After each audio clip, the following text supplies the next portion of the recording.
MOM Radio and the Pipe Bomb Radio Network present Not Your Mama's Radio Show with your host, former WWE superstar, Oscar.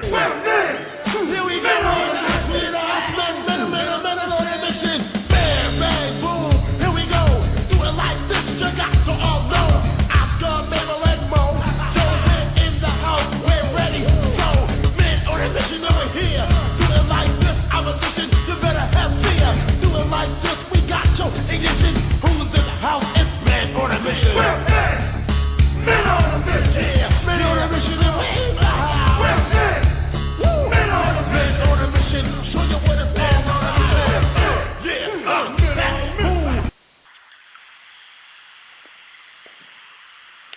And we are live with Oscar.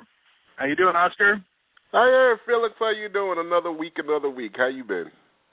Another day in the summertime, and I'm wishing that we just that much closer to the wintertime. That's all I'm saying.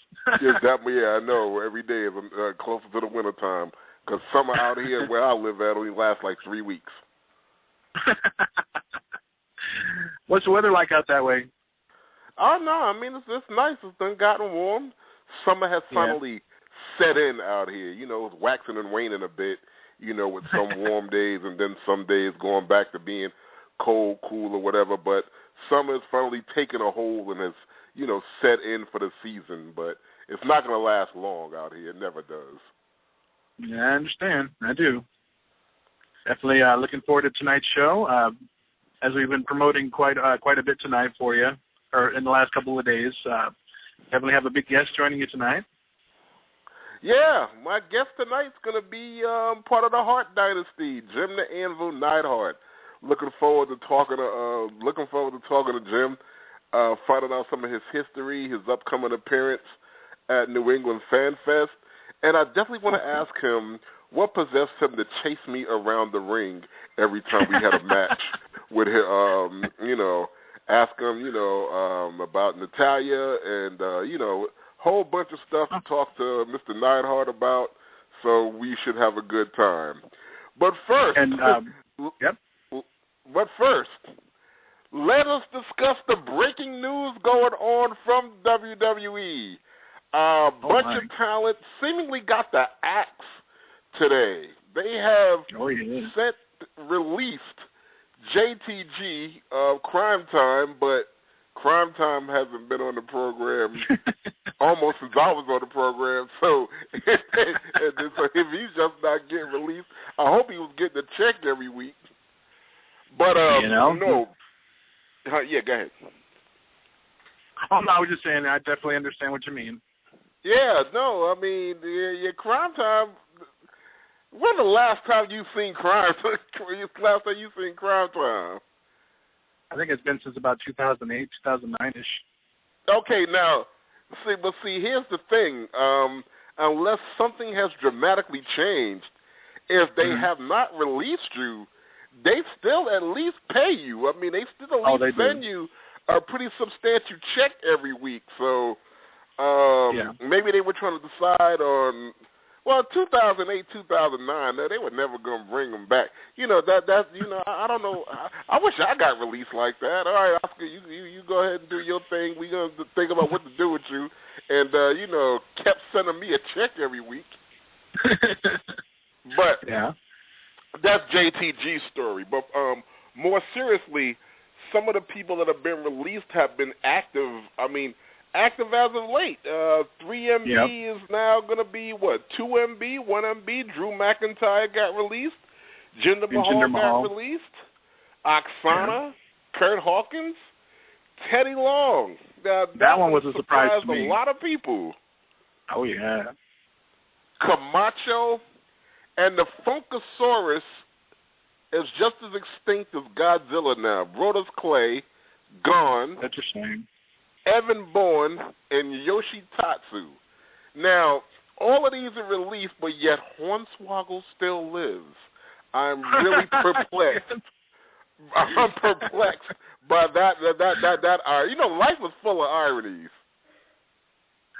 Everybody's Oscar, gone. Excuse me 1 second, Oscar. Excuse me 1 second. Yeah, everybody No. gone, but yet Hornswoggle still lives. Now, that would be a topic of discussion for any guest or mystery callers that we got coming in tonight. What do you think of these releases? Did they do the right thing? Was there any hope of these people getting into a program or anything like that? I mean, I really want to know, what people think. What it is. Now, we're going to get Dreamy into the conversation because another topic of discussion, guess who is not a Rosebud? According to the WWE app, Vice President Kevin Dunn of WWE Television and the head cheese, the head honcho, the loudest fart in the building, Vince McMahon, is not a Rosebud. He is not happy with the evolution of the Adam Rose character. So you could expect one of two things. Either those weirdos, you're never going to see them again. They're going to make dramatic changes with how Adam Rose comes out and with the development of his character, or they'll just release him altogether or send him back to NXT and revamp and start from scratch. What do you think about that, Felix? But I really want Dreamy's opinion because she's not an Adam Rose fan either. Actually, she's on live with us right now, Miss Mimi. Go right ahead. I'll let you answer first. Yeah, I am actually glad to hear that, relieved to hear that, because that was one of the worst things. I don't know who thought that up and thought it was going to be cute, funny, but they should have got wind of it when they were doing the vignette, that it was terrible. Yeah, that it was. And another one of these, and I had a real interesting show last week. We had a bunch of panelists on, and we were discussing different issues. And one of the things we were talking about, and my partner in crime, the airman men on a mission, Mo, and I hope he's listening to this, was explaining to me, the psychology behind NXT and how they migrate the talent over, and the talent, dominates everything to, build them up to be something. But Paige is another one that Vince is not so happy with. She does have the Divas strap, but here's the thing. She has the strap, but the strap meaning the belt, the championship, for you laymen out there. Not too many, everybody understands this terminology. She has the belt, but they're not doing really anything with it. They just have her coming out with matches with the title, going over on the Divas locker room, but they're not really, there's no definition to a character. Now, when they don't define your character, that is a sure sign that your character, i.e. you, are in trouble. Even though she's the champion, that doesn't mean very much. Now, who they are behind is Alicia Fox. Now, they've taken Alicia Fox and they've finally done something with her. They got her out there acting crazy. She's going over in matches and all that other thing like that, which is a really good thing, a good sign, and all that other kind of thing like that. But when they don't, when they don't develop a character or get them in a program or get them in something, that is a sure sign that that character is dying out, or they need to revamp that character or let that character go altogether. Felix, what do you think of that? Well, here's the thing. As far as the Adam Rose thing, and the same thing can be put about Paige. I think with the hype and the excitement that they try to put into it when it was on NXT for the crowd at Full Sail, they had high expectations, so they started pushing it, and they needed fresh divas for Paige to come in, and coming from a wrestling family that she does come from, they went into this with high hopes, and sometimes they can look at it and be the harsher critics about it because they look at the reaction from the crowd and it's not what they hope. Yet they get behind somebody who they least expect to get behind and start wanting to see them become be cheered. As an example would be Bray Wyatt. I mean, to me personally, I see him getting over more and more with the crowd than what they had originally wanted him to. Whereas opposed to maybe Paige and Adam, maybe are not getting over as much as they'd anticipated. You know, that's just how I see it. I don't know. Yeah. Now because of Bray Wyatt's rapport with the crowd and how the crowd has embraced him, there's rumblings about turning Bray, or I guess the Wyatt family, but specifically I read Bray, into a babyface. I really wouldn't like to see that happen because he is one of the best heel. That's one of the best heel gimmicks that I've seen come down the pike in a very long time. That crazy mess he be talking, and as tough as the whole faction of the Wyatt family are, the meanness and the viciousness of it, again, put that with the psychotic Bray rantings that he does, I think that works, and I think they should stick with that for a real long time. Him as a babyface can only really, start to kill that gimmick. Because to me, he's not a babyface. He's not a good guy. I can't even see him becoming a babyface. What they going to do? Say they put him in therapy for some months and then he came out? I mean, he's psycho. in this business, psycho is good. Vince told us all something 20 years ago. He said everybody has got to be a little eccentric to be in this business, to be on this roster anyway. And Bray Wyatt definitely fits that mold. Dreamy's not a fan, but I am. I'm a Wyatt family fan because I think the gimmick is fantastic. Absolutely. Now, actually, I have a question for you, Oscar. Yeah. When this character first debuted, there was a lot of comparisons to the Waylon Mercy character that Danny Spivey did back in the early 90s. Now, because of the fact that it was a little bit of a sick and twisted type character they both play, what are your thoughts about that comparison? But yeah, it is. No, you're right. What? Okay, that speaks to a large, not an argument, but a large dialogue. It's the fact that one of the things that WWE is famous for is they recycle characters. They don't. I mean, it's nothing new.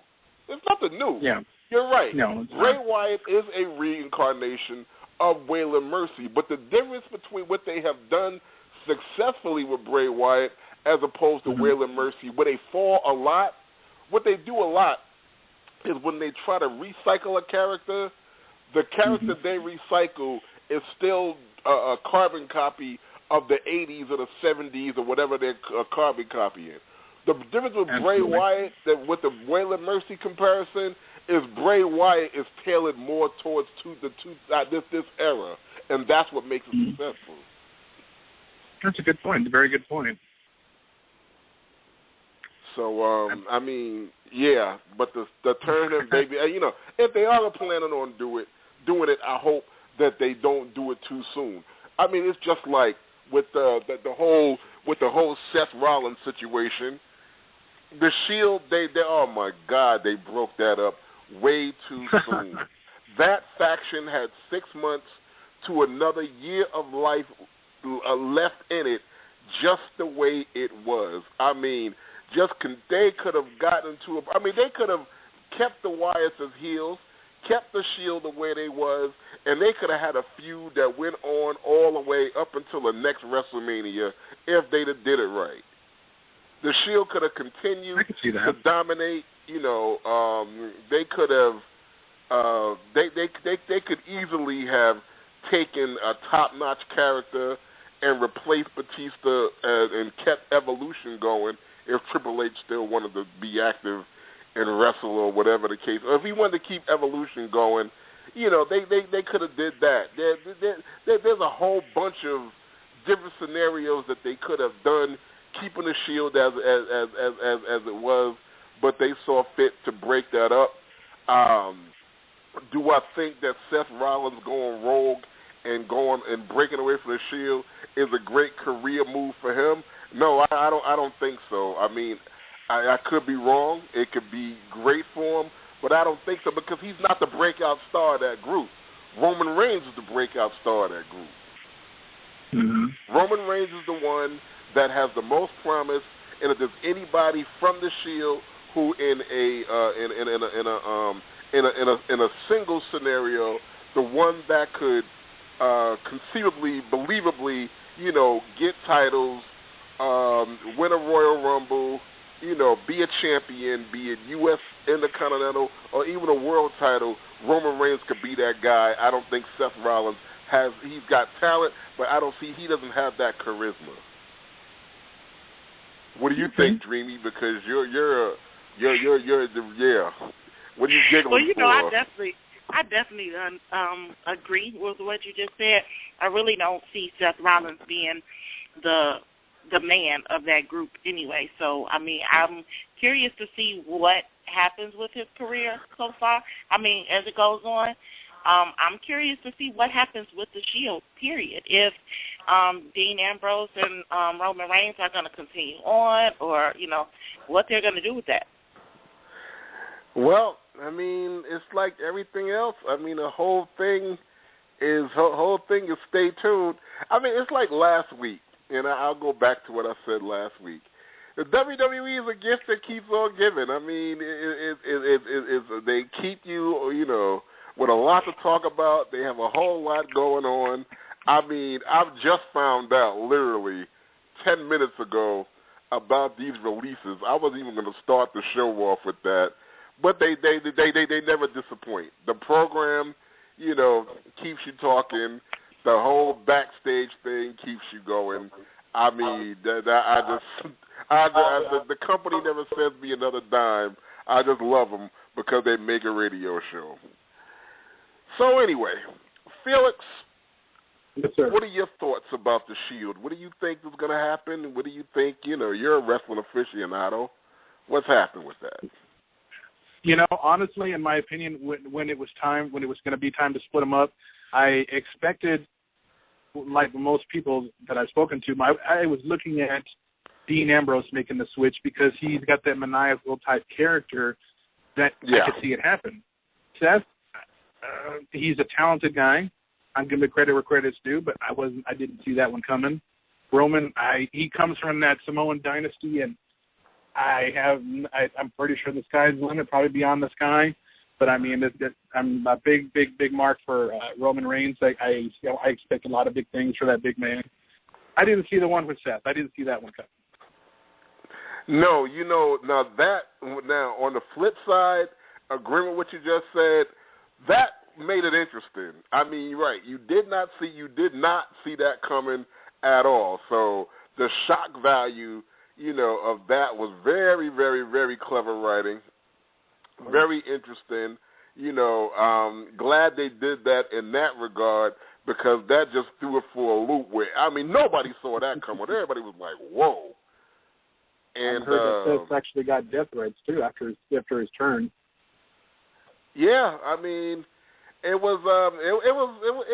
ranks up there in shock value with Brock Lesnar, conquering the streak from the Undertaker.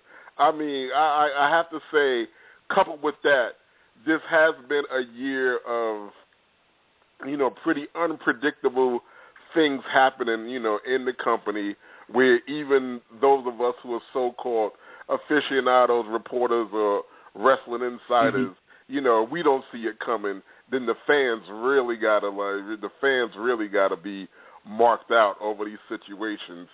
So yeah, definitely kudos to those things. Absolutely.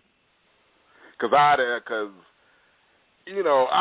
knew I kind of felt like it was a chance that Brock Lesnar would be the guy, but I honestly didn't really. I really didn't expect that. So, like I said, it definitely broke my heart to see that end. But I was looking at it as a fan's perspective. I mean, I don't want the dead man to be hurt in any way because he's been going nonstop for well over 20 years. And right. And it's like that feel good moment at every WrestleMania for the last several years. You don't want to see it in, and when you do, you're like, it kind of takes the wind out of you, and you're like, well, now what?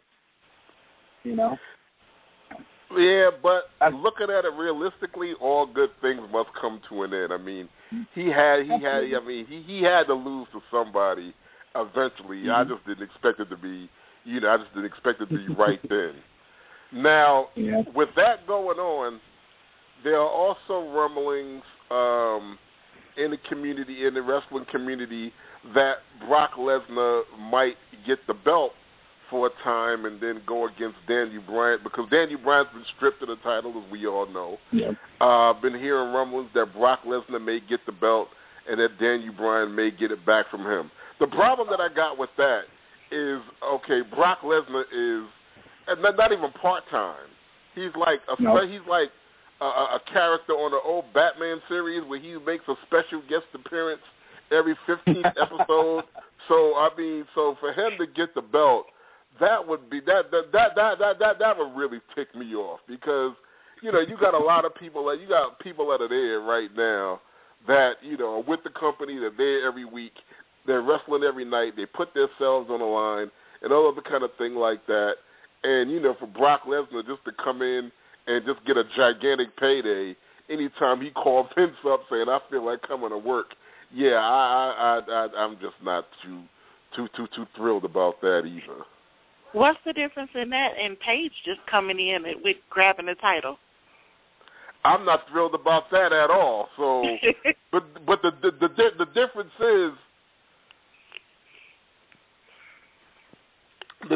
is, Paige comes to work every week. I'm not thrilled about the whole NXT scenario of them coming in getting anything. But to answer your question, Dream, the difference is Paige comes to work every week.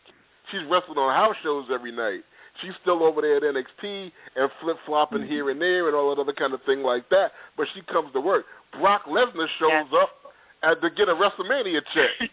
I mean, literally. That's basically it. It is. Yeah. I mean, I could understand why they let Mark do it. Undertaker did it. He got 20 years in, and he wrestled every night and put his body on the, put his body on the line. So if he just show up around WrestleMania and can get a big payday, and his matches, his streak matches, are still one of the biggest draws of the WrestleMania card.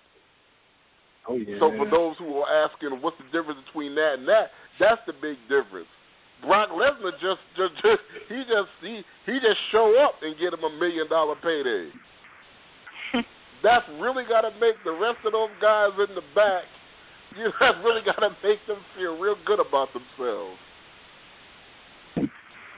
Okay, so another scenario that all this is leading up to is they might put a strap on Cesaro, give him one, that who is somebody who's getting a real big push of late. Now, as Cesaro has in-ring talent, super strong and everything else, I'm just putting the Felix and Dream, y'all can chime in. I'm not convinced, because he just doesn't come off to me as a John Cena, a Rock. He just doesn't come off to me with the character that will put it like this. Brock Lesnar doesn't come off as the face of the company to me right now. Well, I'm as sorry? far as Cesaro. No, go ahead. I'm sorry. You go first. I didn't mean to interrupt you. Go ahead, Mimi. Oh, no, I was saying as far as Cesaro goes, I agree with you. I really don't see him being a big breakout star. But as far as watching it every week and the way that it seems to be going, it seems like they're going to let him eventually take the belt from Sheamus. Felix? As far as Cesaro, and my apologies, Mimi, I did not mean to interrupt you there. That's okay. As far as Cesaro goes, he's had such a good momentum, and I could see him wearing the strap. Will it be this year? I really think, and it's just an opinion, I would really like to see him maybe do either maybe win it at WrestleMania. They would almost give it that big feel, I guess, a big feel win, one of those kind of wins that you get at WrestleMania to do that. But, I mean, I could see him as a champion, no doubt. Okay. But look at it from a best for business perspective. Mm-hmm. Cesaro headlining WrestleMania, does it sell out? No. The stadium? It would depend on who he's facing, too. Right, right. But that would probably be the reason that it sells out, the other person. But I can't see Cesaro fill it out. I mean, seriously, I'm a Cesaro fan, though. But just the reality of it is he's just not that big of a star yet. And I can't, like Oscar was saying, as far as, like, the charisma and just the personality, the character, I can't see him being John Cena.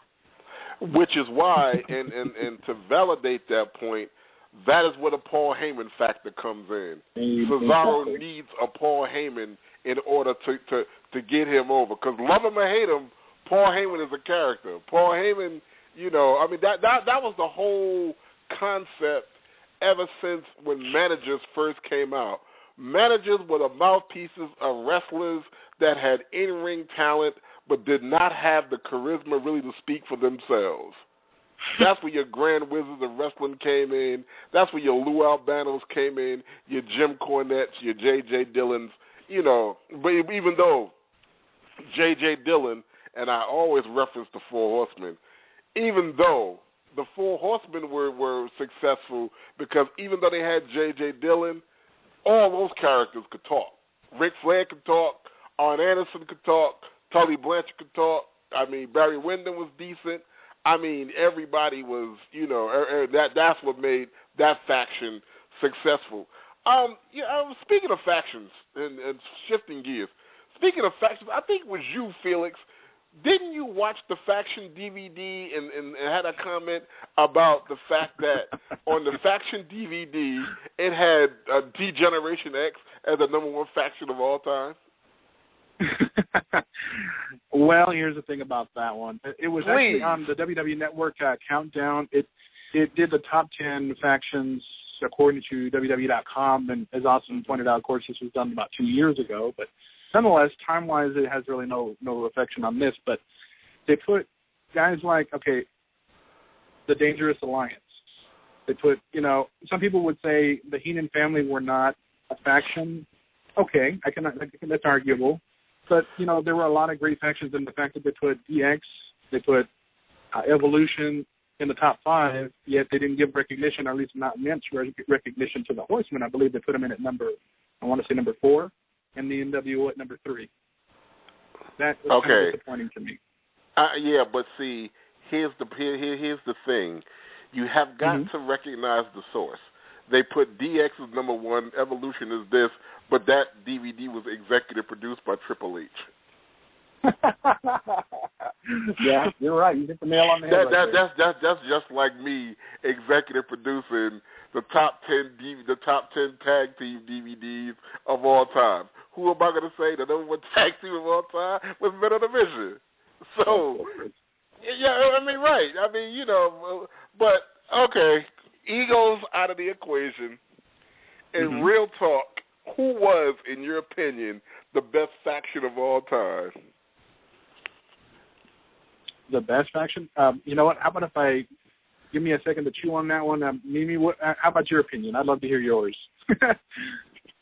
Actually, I haven't been keeping up with wrestling that long to say that, so to answer that question. You know what? Okay, no problem. What I can say then, because I've seen a lot of them come and go, I'd have to go with, and it's just the fact that they meshed well together, they worked hard, they partied harder, and they did it all together. Without a doubt, it has to be the Horsemen, the original Horsemen. Exactly. Yeah, I mean, we are in 1,000% agreement. When it comes down to factions, nobody did it better than the Four Horsemen, if you're looking at it from a historical sense. Now, if you want to say within the last 5 years or whatever the case may be, that's an argument for some of these new jacks or some of the Triple H-led, Triple H executive-produced, Triple H guidance train, his opinion and the way he wants to shape it and make him. I guess when they come out with the DVD of the top 50 of the greatest wrestlers of all time, I guess Hunter Hearst Helmsley, Triple H, is going to be number 1 if he has to produce that DVD. I mean, it's exactly the same thing. But those of us who are looking at it realistically, realistically, yeah, the Four Horsemen were the architect of how factions roll. And if you really look at it from a psychological point of view and from a point of view of really transparently seeing it, a lot of the factions after that carbon copied themselves after the Four Horsemen. Yes, they did. They just did it in a different way. Oscar, it's funny that you mentioned the top 50 superstars, because they did something similar to that a few years ago, and they would put guys like Hulk Hogan, an icon in professional wrestling, in their top 25. That's they put it at number 23, if I'm not mistaken. Hogan was number 23? Number 23 on that countdown. Oh, my goodness. Out of the top 50. I'm holding my breath. Who was number one? Shawn Michaels. Oh, Shawn Michaels. And who put this DVD out? Well, this was a WWE-produced DVD. Oh, you mean, you're not talking about Shawn Michaels' best friend, longtime and running buddy, Triple H, are you? No. Why would you make you think of that? Let me get this right. Hulk Hogan, the guy who single-handedly brought wrestling from Grandpa's backyard on Channel 9 in New York, a thing where it was wrestling fans who, through his talents and through his contribution with the whole rock and wrestling connection and the say your prayer, eat your vitamins, and everything else, who actually brought wrestling into the mainstream. Hogan was 23, and Shawn Michaels, who would not be the superstar he was had not Hogan made the moves he made, being instrumental into bringing wrestling to where it is today. Hogan is down in the 20s. Am I supposed to buy that? No.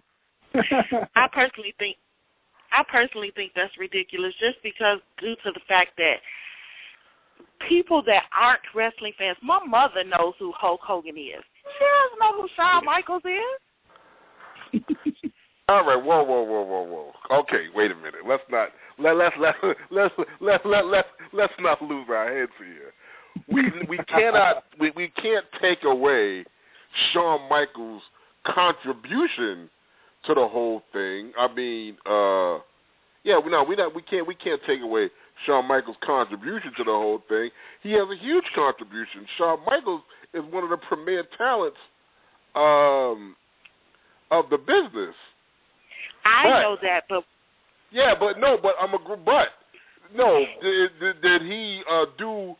did he do what Hogan did? No, not even close. That's exactly what I'm saying. Of course, so I think that what the deal was with this when they made this DVD a few years ago is that this is when the Hulkster was in TNA. Say that one more time. And I think they were taking a shot at him by doing that. They were taking a shot at. Yeah. Well. That could be why the countdown wasn't. Well, it just wasn't a great countdown. Let's put it that way. Well, yeah, I mean, I don't know. Like I said, I mean, it's something that wrestling historians and aficionados and fans alike can argue, time and again, all the time, but there's no getting around it. Hulk Hogan did more for wrestling probably than one individual. Period. And if anybody wants to dispute that, I'll get on there with Dave Meltzer and we can argue with that. And nobody knows more about wrestling than Dave. But still, I mean, like I say, it all goes back to you have to consider the source. If WWE wants to produce these videos and put over who they want to put over and not look at it objectionably. I mean, it's a thing to where you got to ask, who is it that decides these things? Are they taking fan polls? No, I don't think so. Are they, no, they putting their opinion in, and even though the WWE is the premier, gigantic, always have been the biggest and the baddest in the wrestling business, that doesn't necessarily mean that they've always had the best wrestlers, or that doesn't mean that their opinion is the say-all, tell-all of how it should be. Now, to have Hogan in the 20s, like the great Stephen A. Smith says on ESPN when a fact is wrong, it's disrespectful. It's downright disrespectful. Yeah. Absolutely. And I just got word we are going to be joined by our regular, the other guy who's really on this show, but when he shows up to work, Mo just messaged me. He's going to be calling in for a minute. Always good to hear his opinion. He's actually on the line now. Yeah, I love it when Mo calls in because you can ask Mo a question, and then you can go fry an egg. You can go and use the bathroom. You can run to the store and cook dinner, and by the time you come back, he's still not finished with his answer. So thank you for calling in, Sir Mo. Thanks for having me. Thanks for answering the phone, you idiot. Oh, thanks for answering the phone. I'm glad you're on the phone because, this technically is MOM Radio. It's kind of your show, too, and it would be more your show if you just came to damn work every now and then. Hey. Yeah. If we can come to terms on the payoff, I'll show up. And we can come to terms on the payoff. Oh, yeah, well, we can come to terms right now. There is no money. That being said, how the hell are you? I'm good. Did you give me my release today? Yes, you got your release right now because today is release day. Today is the day everybody's getting fired, everybody getting their notice, everybody being told to get the hell on, get the hell out of here. Your services are no longer needed. The lines are getting long at the food stamp counter today. I'm trying to tell you, everybody's applying. Vince went to apply for his EBT card a couple of weeks ago when he lost $342 million. So everybody else going down there. Oh man, I guess they'll be getting rid of catering at the next TV taping. Getting rid. Lex Luger had to beg to get catering when we was there because they wasn't feeding us nothing. If Lex hadn't asked for it, and let's say my fat ass would have asked for some catering when we had that meeting when they finally implemented catering, they'd have been, no, you better take your big ass to the hot dog stand, Oscar. But the right guy asked for it. Let me tell y'all what we're talking about. When we first got there, they did not have catering. They was not feeding. The only place they were feeding us was overseas. There was a meeting, which we didn't have many, and Lex Luger was the breakout star. He was the guy they were trying to groom to be the next Hulk Hogan. So anything Lex asked for, Lex got. Lex wanted an aircraft carrier to have a wrestling match on. Lex got an aircraft carrier. I wanted a sock for my microphone, and I had to fill out 8 different forms to get this sock that costed $1.50. Okay. So we had this meeting, and Lex was like, can we get some food? And next thing you know, the next TV, they had chicken, and they had this, and they had donuts, and they had a buffet line that you see at Golden Corral. And I'm like, I'll be damned. Hey, wait a minute now. Don't forget. To keep guys from having to go find a local gym, they started busting it. They started trucking in some weight equipment. And yeah, they had a portable gym. They had a portable gym. They had a truck with just the gym equipment just because Lex asked. Hey, Oscar, Mo, would you guys be opposed to taking a quick phone call from a fan who's called in? Oh, sure. Yeah, sure. All right. This is fan from area code 401. You're on with Mo and Oscar. What's your question? Well, actually, I was going to be joining you guys about the situation you were making about the DVD, actually, that you just got finished of. Oh, no. You can revisit anything we've talked about. What's your name and where you calling from and what's up? I think you remember this singer that would sing to the wrestlers. You what? Songwriter that would sing to wrestlers, if you remember on your show. Okay. Oh no, maybe I had it wrong. But anyways, the thing is, like, everything like you said about the network situation, like, I'm not always 100% in it. Like, you voted, and I'm not even 100% sure about that, because there's no way, like, Brood made it up above the NWO, and like you said, DX made it at number 1. Four Horsemen should have been up there, and I always said NWO had to be up there way above Brood. Like, what is that? And like you say about the factions and everything, when they made the DVD, they put one of the worst ever in that DVD, and I'm talking about the oddities.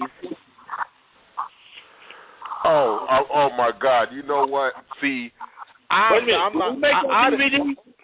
Pardon? Did we make that DVD? You know what? See, I didn't see the DVD, and just the fact that the man is calling in, and thanks for calling, hang out for a minute. Just the fact that he's telling us that the oddities are in the I find that just disgusting. The oddities. Are you freaking kidding me? The oddities? What crack were they smoking when they made this DVD? Now I understand. I mean, I've seen many more of this. Like, I've seen many that didn't even last like a whole full 2 years or so. Like, oddities were just like a couple of months before they got released in '99, and then all of a sudden they have one of the best ones ever, and they put the worst match from that when they faced, I forgot the group they were facing when they were at SummerSlam, and then they put that in there. And I've seen many more. Like I've said, I've seen like Los Boricuas and Disciples of Apocalypse. They didn't even put them in there. And they didn't even put, I believe, Ministry of Darkness in there when they had the group. But they did put the Jump Squad in there. You put the oddities in there, but you don't put the Ministry. What about the Nation of Domination? Somebody that saw this DVD, are they even in it? Yeah, I believe they are. So you got the Nation of Domination, but you don't have the Ministry. Yeah, is this because just the PG again? Because it wasn't like necessarily PG at that time when it was just during the Attitude Era, when it was like more close to NR and rated R during that time where the group was. Is that why? And you had to put like, because it's PG now, they got to put all the dancing and comedy ones that are way above all these other ones that were more famous than these. Yeah, see, that's a good question. But see, here's the thing. We don't know why. That's the whole topic of this conversation. The only thing that I can tell you, and Mo, you're more of an expert at this, is we're looking at it from the standpoint of who executive produced this DVD. WWE, Triple H. I mean, you know, he's at the helm of all of this madness, and so he's going to put whatever he deems necessary over. Is that how it works, Mo? Pretty much. But I also I don't think that because it's a PG television product, I don't necessarily think that they try to put out a PG DVD product. I don't think that's the way that they would go on a DVD. I mean, you're trying to when you're trying to sell DVDs, you're not trying to cater to little kids. That's little kids don't buy DVDs, so I don't think that it had anything to do with PG while the Ministry wasn't on there, because everything is already pre-taped and everything, so anything that needs to be watered down can be watered down. So however they made the decision on who went on the DVD and who didn't, I think it's just more of a matter of someone sitting down at a table saying, okay, who do we want to highlight in this video? You know, do we want to spend a lot of time highlighting? I mean, think about it. If you want to spend a lot of time highlighting The Undertaker and the Ministry of Darkness in this DVD, when maybe 2 months down the road you're gonna come back with a big DVD with The Undertaker leading up to his loss at WrestleMania. You know what I mean? You trying to save. You try not to put everything and everybody on one DVD when you got a big library and you can spread it out. So, if I was producing stuff and I had that much video footage, there's no way that I would try to put The Undertaker in every DVD. You know, so if I'm planning on doing a big DVD with The Undertaker, I wouldn't put him in that that DVD with the greatest faction. You know, that would kind of water down his single DVD. You know what I mean? Good point. All right, shifting gears. They just redid the DVD. I'm sorry, they just redid the DVD just prior to his death, The Ultimate Warrior. Right. You know, it was kind of a you know, this is a make amends DVD. This is the story after the fact, basically. You know what I mean? This is after he went crazy and came back and regrouped. You know, and they redid this DVD, and it's sad, but the day after he died, that DVD sold out. Well, yeah, I mean, it's like anything else. I mean, you can go back to in the rap game, you can go back to Tupac, anything else. Anybody is worth more dead than alive. Of course. And that's just, you know, a fact of life. I mean, Elvis, as big as he was, is 1,000 times bigger when he died, and Elvis is still the king today. And he's still a king, and he wouldn't be the king if he was still living. He's still a king now. He's still a king now because he's dead. But shifting gears, I want to go back to something. Well, I got you on the phone. The releases went on today. Best for Business, take them one by one and tell me if it's the right move to people that got canned today. Mo, yeah. Yeah. You're asking me if the people that got canned today should have gotten canned? Yeah, that's the business. Yeah, was that the right thing to do? Well, there's no right or wrong thing in somebody getting released. Here's what you got to understand. You got an office with writers that's trying to create 3 hours of television each week. Right. You a talent pool of about 80 or 90 wrestlers. Not to count, agents and referees. You know what I mean? Yeah. So when you're sitting there, you're thinking, man, we can't come up with something for all these people all of the time. You know what I mean? Right. I mean, we can create something stupid and just throw them on a program, but then it makes the program look bad. So, you have to look at, okay, we can't really do nothing with these guys, and we're sitting here. You got 11 guys, and I guarantee if you take those 11 guys and you take what their annual salary is, it'll probably save the company about $1 million a year. You know what I'm saying? By the time you pay the payroll, by the time you insure them, by the time you pay for their travel, you'll save the company at least $1 million, $2 million a year by getting rid of these guys. You're talking about Vince McMahon, who just reportedly lost over $800 million. Right. You know what I mean? So it only begs the question. Okay, I just lost $800 million. I need to save about $20 million this year. How do I do that? Yeah. From the fat. An insurance expenses, and I cut down payroll. So what do I do?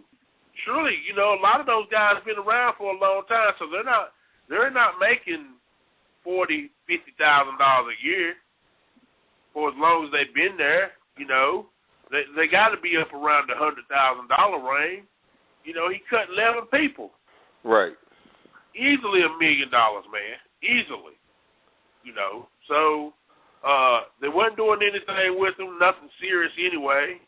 So why just have people just sitting around drawing a paycheck? That's a good question because, and this you're gonna love this. JTG been sitting around.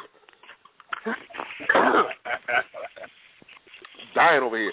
JTG been sitting around for 5 years drawing a paycheck and ain't seen the locker room first. Why couldn't that be me, man? No, I mean, what do you think of that and why? Well, I don't know what the thought process is behind that. He may have been real tight with somebody that took care of him. You know what I mean? Evan Boone's been on the shelf for 2 or 3 years. Right. From failing the drug test to injuries or whatever. So he's been sitting around for 2 or 3 years getting a paycheck, making money. I haven't seen Brodus Clay on TV in at least a few months now. You had Jinder Mahal and Drew McIntyre doing the 3MB thing, but, you know, I mean, you got Santino Marella that can do all that clown bullshit, so why keep those guys around? You know, so I can understand, you know, it would have really surprised me if Ziggler fell off in that cut. If Ziggler fell off in that cut, or if Sandow fell off into that, now that really would have surprised me. But you know, with the guys that they eliminated, I mean, I can understand. You know, they're trying to. They really is in a regrouping thing right now, because the truth of the matter is this: if they don't get 1 million subscribers by the end of this year for that WWE network, it won't survive 2015, man. Right. No. There's no way. They have to have 1 million subscribers for it to break even. You know, and you're talking about, I mean, think about this. Let's just think about this. They were averaging prior to the network about $50, $60 million for WrestleMania. Cold hard cash. They just gave that away this year, man, for $9. Right. Yeah, they did. They just lost their hind end. I mean, so they've got to turn it around. And the thing about it is, here's the bad part.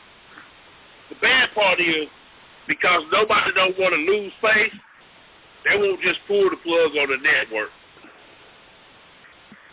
You know what I mean? They built it up. They won't just pull the plug on it. Well, no, they have to give it a decent amount of. They have to give it time to turn around. I mean, they have to give it a chance. I mean, it might be something that's building real slow, but it may catch on. Okay. Well, and for their sake, let's hope it does catch on. If not, you know, it's a lot of money that's lost. It's gonna be really hard to make that money up, man. You know what I mean? Well, you see what happened with the XFL. Here's the thing. Here's the thing. I want to say 4 months ago, a friend of mine bought 800 shares of WWE stock for like, I want to say it was about $11 a share at the time, right? Mm-hmm. At the launching of the WWE Network, that stock had jumped up almost $22. It was up to about $36 a share. You know what I mean? Did he sell? No. Okay. That friend held on to him. Now it's worth less than it was worth when they bought him. Right. Right. That stock dropped, man. I mean, it bottomed out. So let's hope the network turns it around, because I think with them implementing the network, man, the other TV networks were like, okay, they played hardball on the new contract deal. You know, Vince there was predicting over $200 and some odd million, you know, to re-sign to keep Raw and the other programs on TV. They didn't get that. They got $150 million. Yeah, well, see, the deal that they had, the projected deal that they had with NBC Universal was what they were basically basing their stock projections to be. When the deal did not go the way they wanted to go, that's what caused the stock to nosedive down. Of course. Wow, this is deep. All right, we're getting ready to do the WWE report, and then we're going to come back. Felix, we don't have any other callers on the line because I am expecting our big guest to come on. Any word? Nothing yet. All right. Okay, we're going to do the WWE report. Dreamy, are you ready? Yes, I am. And before I do the WWE report, I'm just going to have to say hello to my brother, Michael. Hi, Michael. This is your WWE report for the week of June 8th, 2014. The Authority came out with a blockbuster announcement. Daniel Bryan was officially stripped of the WWE World Heavyweight Championship title. The landscape of Money in the Bank pay-per-view has changed dramatically. Instead of being able to gain an opportunity to compete for the title, the grand prize is the title itself. In a series of matches to determine the participants, Sheamus had earned a spot, as well as Randy Orton, who did not compete but slid into a spot by default. I guess being buddies with the boss has its perks. And speaking of buddies, or should I say ex-buddies, ex-member of the Shield, Seth Rollins, continues to plague what's left of the Shield. Interfering in a match between Dean Ambrose and Bray Wyatt, a Sister Abigail was applied for a Wyatt win. Why, Seth, why? In a recent interview with Michael Cole on Raw, Seth did a lot of talking, but still no answers. Remaining members of the Shield, Ambrose and Reigns, were set up for a 6-man tag team match against the Wyatts, in which they had to find a third partner. John Cena joined Roman and Dean as they went on to defeat the Wyatts. In NXT news, Charlotte, the daughter of legendary superstar Ric Flair, is the new NXT Divas Champion with a win over Natalya. And lastly, spoiler alert, on SmackDown, airing tomorrow night on the Sci-Fi Channel, you'll see Jey Uso go up against Luke Harper. The winner, Luke Harper. Cesaro, Bray Wyatt, Randy Orton, and Sheamus all confirmed for the Money in the Bank title. And remember, Money in the Bank airs June 29th on the WWE Network. This WWE report was brought to you by Freeman Foot Care of Gary, Indiana. 219-972-9000. I'm Dreamy Mimi for MOM Radio, not your mama's radio show. You're doing SmackDown spoilers now? You're letting us know what happened? I don't even want to watch it now tomorrow night. Dang. How you just going to get on there and just we ain't even seen the program yet. Now the Dreamy Mimi report is telling us what happened on SmackDown. Hey, but here's the thing about that, right? Some of us would like to still believe. No. We're doing a radio show here, buddy. We need listeners. We need people to be listening. So now we know where to go for spoiler reports on Thursday. We show up at man. What's the world coming to? I'd like to know where the hell you get your information. Hey, what are you talking about? Well, I mean, hey, numbers, man. We want numbers. No, you're right. Well, Dreamy, I normally watch SmackDown. But now I gotta watch it because the main event. You done told me what's gonna happen. Thank you. Hey, ladies and gentlemen in Radio Land, check out Not Your Mama's Radio Thursday nights so you can get your SmackDown spoilers. Next thing you know, she's been telling us what happened at Money in the Bank, WrestleMania, and everything else before it even happened. We ain't got to go on pay-per-view. We don't got to watch Raw until next year. Hey, if we could pull it off, we would do it. Definitely. Because I don't owe Vince McMahon not a damn thing. There you go, walking that line again, huh? Yep. Walking that line. All right, so, Mo, your opinion, the Shield, the breakup, too soon?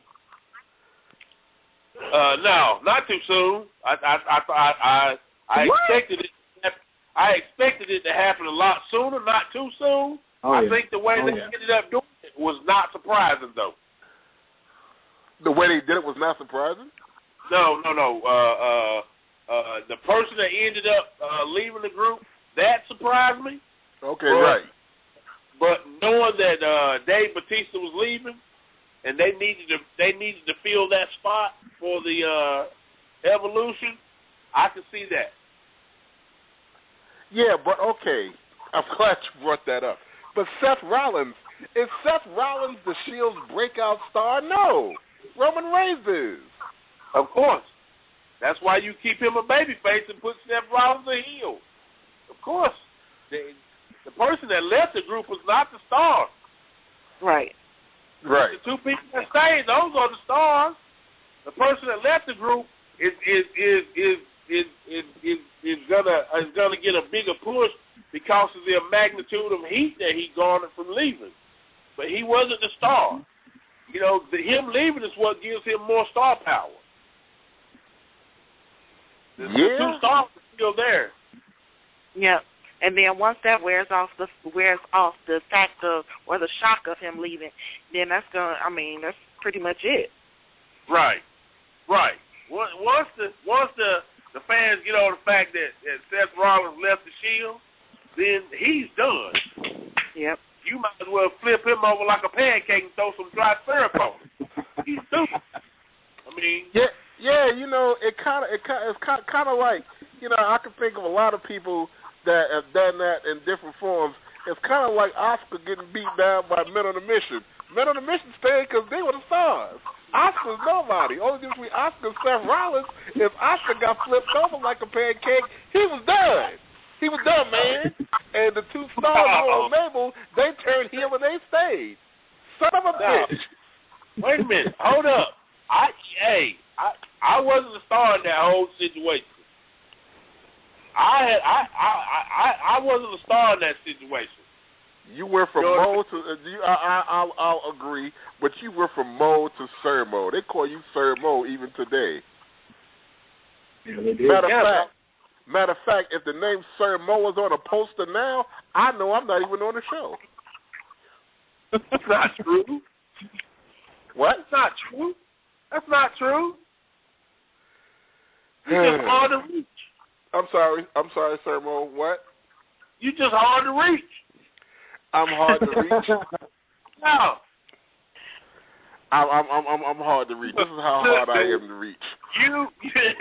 You have a Facebook page. You have a Facebook page with no profile picture. Don't nobody know who Greg Girard is. Put a picture up there and put Oscar up there, or put your picture up there and put Casanova Ace up there. But Greg Girard, who the hell is Greg Girard? All right, hey, Felix. Okay, wait a minute. I Yes, have sir. to get on Mo for that one. Who is Bobby Horn? Yeah. Who's Bobby Horn, damn it? Yeah. Uh-oh. Watch out now. Here's the thing about it.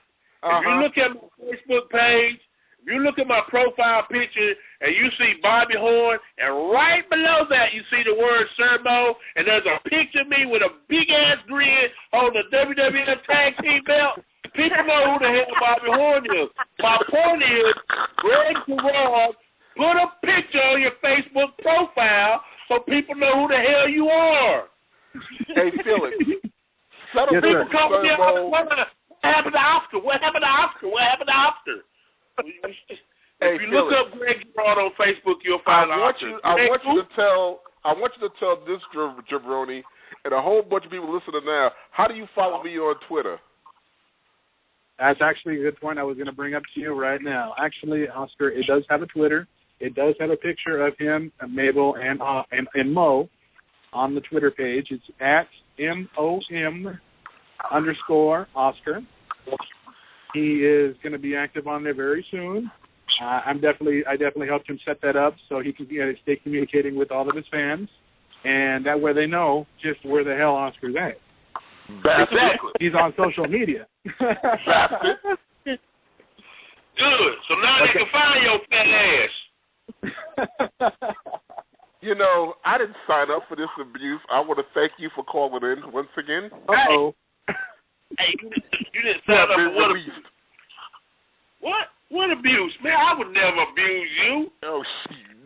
Negro. Oh, man. You finna make me cuss on my program. I have cleaned up my act a lot. I cleaned up my language and everything else. But when I get around you, you just make me say all kind of ungodly words. Man, speaking of, do you remember that time they taped you to the urinal at that building?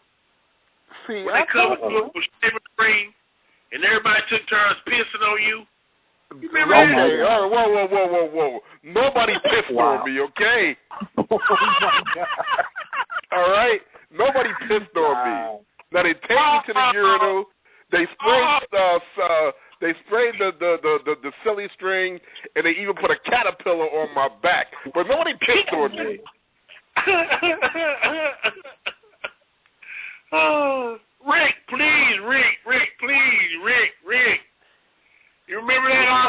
that Rick Steiner was a bastard. That mean he was my own personal torture chamber. I bet the dog As a matter of fact, was pretty bad. I'd love to get Rick Steiner out of hiding, so I wouldn't ask him about his career, Scott, nothing. I would just ask him, Rick, why'd you do me like that, man? Why'd you torture me so? What did I ever do to you? You're a big bully, Rick. You're a big. And to this day, I have nightmares about you. Talk about bully bashers. I'm going to the bully basher thing just to start crying on the mic in front of 4,000 kids and tell them what Rick Steiner did to me. Yeah, he ripped your clothes off, man. Rick Steiner ripped my clothes and spit tobacco chew in my hat. In the hallway in Detroit, it was SummerSlam '93. You had that brand new short set on. Yep. Wow. Hey, Rick, you know what? See, here's the sad part about that whole thing. You hear him telling the story. Why did this sucker let him do it? You, Mo. Hey. Wow. Hey. Do you honestly think that I am going to say something to Rick Steiner, an NCAA All-American wrestler? No. You was on your own there, buddy. You said something to everybody else. Hell, you the first Andre the Giant. You the first Andre the Giant if he pissed you off. I didn't know you did. Oh, you didn't know me then? No. Oh, I see. oh, yeah. Well, that made it all right. Okay, thank you. You didn't know me then. You weren't my boy yet. Huh? You weren't my boy yet. I know, because we were still eating greasy pork chops, arguing at the truck stop at that time. Right. We hadn't truly died yet. No, we hadn't truly died yet. You know, that goes to a story. I gotta say, it is 8:07, and it seems like Jim the Anvil Neidhart done stood us up. Oh wow, Jim, I thought he was better than that, but you know what? We still have a good show. What? Maybe the payoff wasn't big enough. Yeah, maybe the payoff wasn't big enough. You know, I don't know. I got to get a better group of friends. He was expecting you to put it in his face. He was expecting you to send it through PayPal. Oh, he was expecting me to send it through PayPal. Okay, well. Yeah. Yeah, I definitely got to get a better group of friends. Anyway, I'm still having a good time. Anyway, what the hell are we talking about? Oh, we were talking about. Well, we were talking about. A lot of people don't know, and when Mo come on, because you know this makes a whole show for a month. We ought to write a book, The Stories of Men on a Mission. A lot of people don't realize that we did not get along at first. Nope. I couldn't stand to see those two country bastards coming when we first got together. Uh-huh. I mean, we didn't agree on where to stay at the hotel. We didn't agree on where to eat. We didn't agree on nothing. That's why you didn't travel with us. Yeah, no, I didn't travel with y'all. I rode with everybody else but y'all. Yeah, you rode with everybody else, all right. I remember that time when you was in the rental car with somebody else and you butt dialed us on the cell phone, and we heard your conversation. You was talking about us for about 2 hours. We ride down the road, you talking smack about us. We started to beat that ass when we got to the town.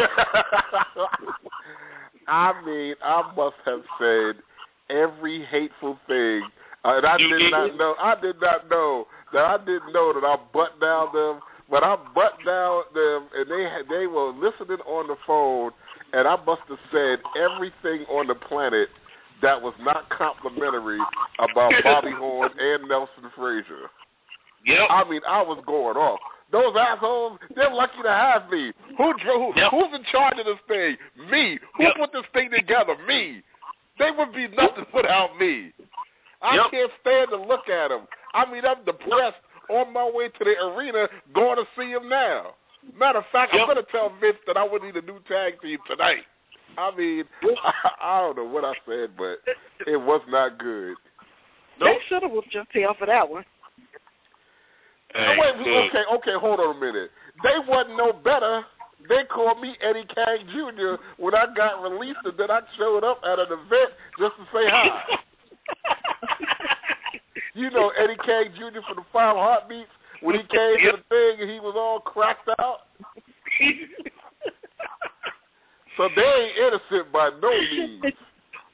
Oh, Jesus. Where's this guest at, man? I want to ask him about his daughter. Yeah, I want to ask him about I told you, man. This is embarrassing. I ain't got no respect. I want to get the 411 on Natalia. Yeah, I want to get the 411 on Natalia. I know she married to the Tyson kids and all, but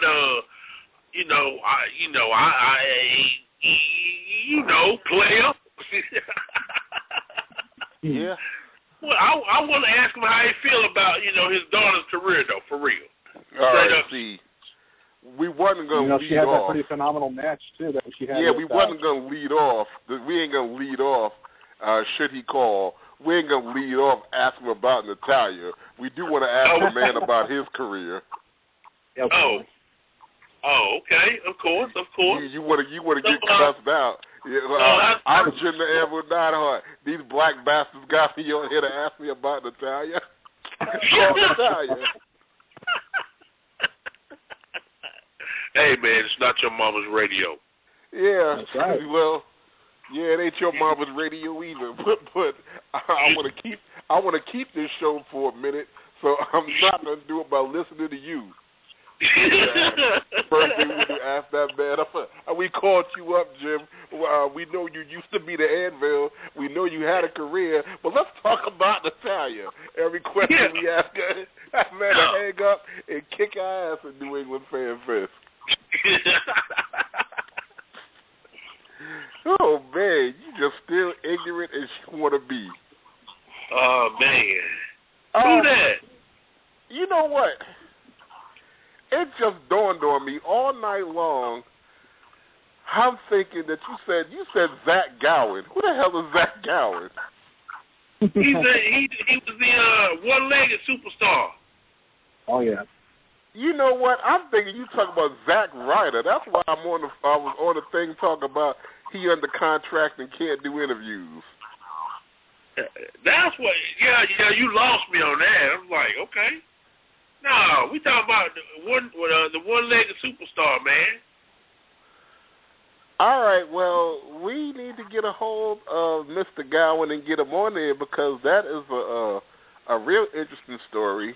So, yeah, we need to get on that. You know what I was trying to do, and I'm gonna stop now. I was trying to give Legends of the Ring and FanFest and everybody, I was trying to let them book the guests so that they could get people on to hype their events. Right. But that doesn't seem to be working out too well, so I need to get back into directly contacting, our brethren in the business to get them booked on a show because, yeah, like I said, New England Fan Fest was coming up, Legends of the Ring was coming up, so, I would thought that they want to get people on, to talk about the events. That's why I was getting guests that way. But that don't seem to be working out to that third party doing things, so I need to start face-to-face doing things. So I apologize that it's just us this week. I promise next week it'll be a different ball game. I know Austin is the other producer at the network.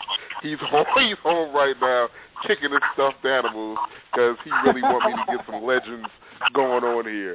So once again, Austin, I'm sorry. Last week I did it on purpose. Last week I meant to have that discussion the way I had it. So I'm not apologizing for last week. But this week I did mean to get a big name on.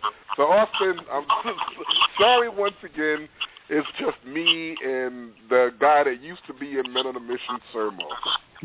Hey, don't try to belittle me. I'm just as important, if not more important, than Jim the Anvil Neidhart. I at least showed up. You did show up. Baby, but I showed up.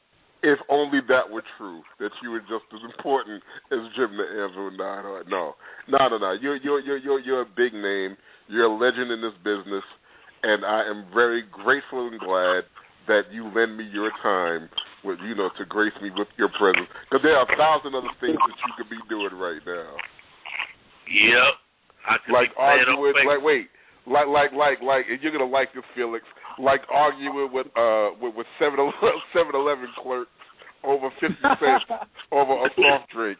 Yeah, Mo was at the 7-Eleven last week, and he was actually cussing the woman out because it had on the thing that it was 99-cent sodas, but she charged him $1.53. That man was hot about that 53 cents. Hey, wait a minute. Hold up. First of all, I'm a former WWE superstar. That I'm broke, I'm disparaged, I'm homeless, I'm on food stamps, and when I pull up to Sonic, doing happy hour from 2 to 4, and I expect to get a 99-cent soft drink, 99 cents plus the taxes what I expect to pay. It says 99-cent drinks. I ordered a slushy, but is that not a drink? You would get along with your sister Dreamy going out, and she called us up. She took me out to eat the other day, and when she said, "I'm going to take you out to eat," and she had her coupon book in her hand, turning to the pages where the sandwiches at different restaurants were on sale. It was the cutest thing on the planet. So y'all would definitely get along. What is it? The 2 for $5 at Burger King, honey? That's it. That's it. The 2 for $5 at Burger King.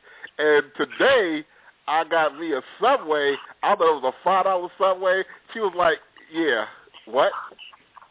That sandwich was $10. Go ahead and tell them." Right. I was going to say, that was not a $5 footlong. That was a $10 footlong. Well, must have got extra meat.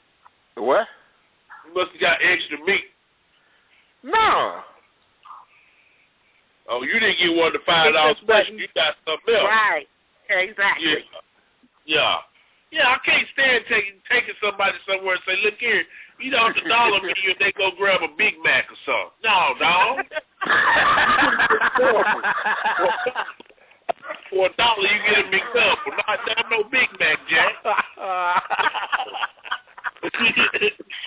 Take the pictures here.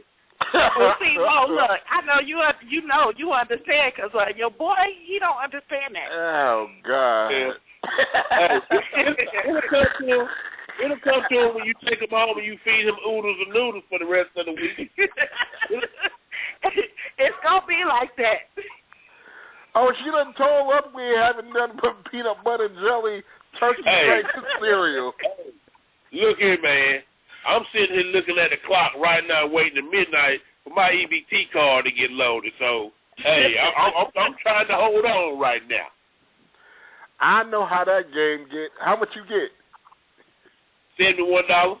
You better come to Indiana. $71. Like I said, you better come to Indiana. They breaking a brother off. Now, in California, you get $200 in food stamps, $200 in cash if you're a man with no kids. For real? In Indiana. What?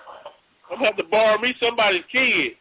Now, you get some kids with some Social Security numbers on there. You're going to get, I don't know, like $150 a kid. Y'all are pitiful. You know how black folks do when they fill out their income taxes. Man, exactly. I'm going to use Aunt Rita's daughter. Use who? You know how we do. Yeah, exactly. So you're getting all this. We're teaching you how to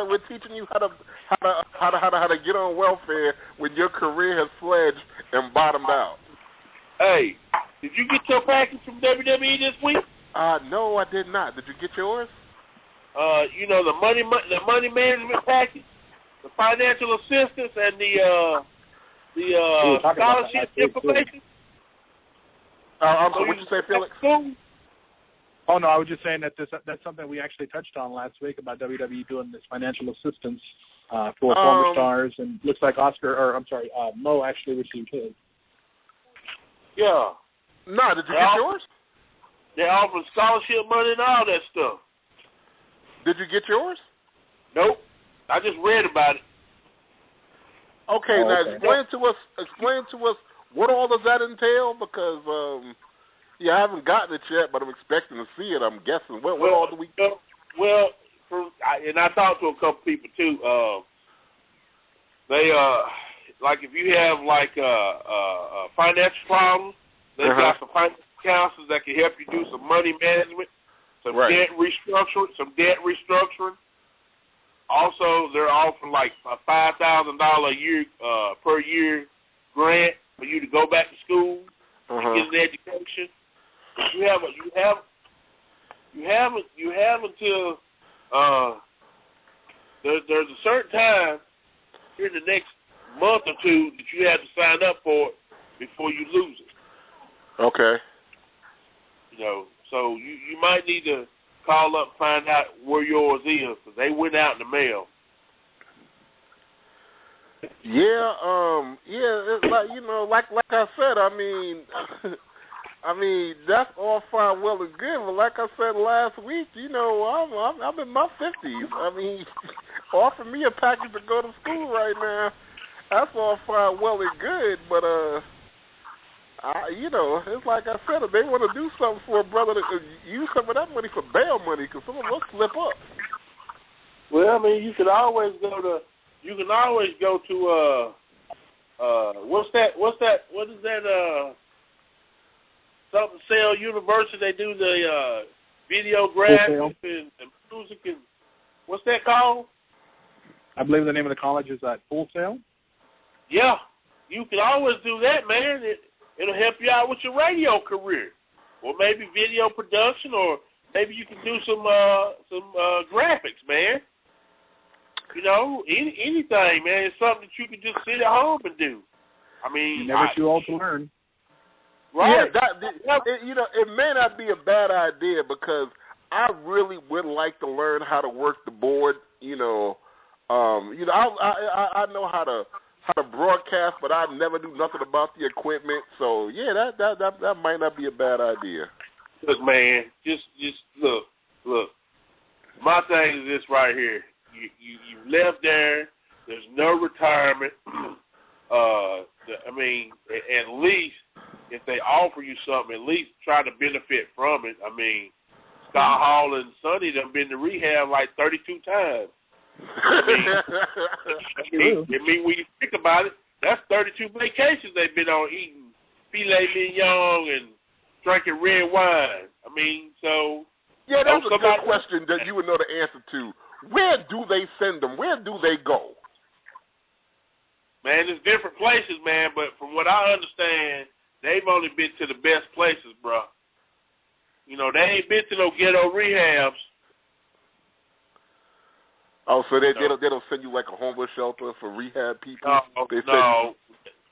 The last time I talked to Sonny about it, man, they sent her to a very nice place, man, upscale.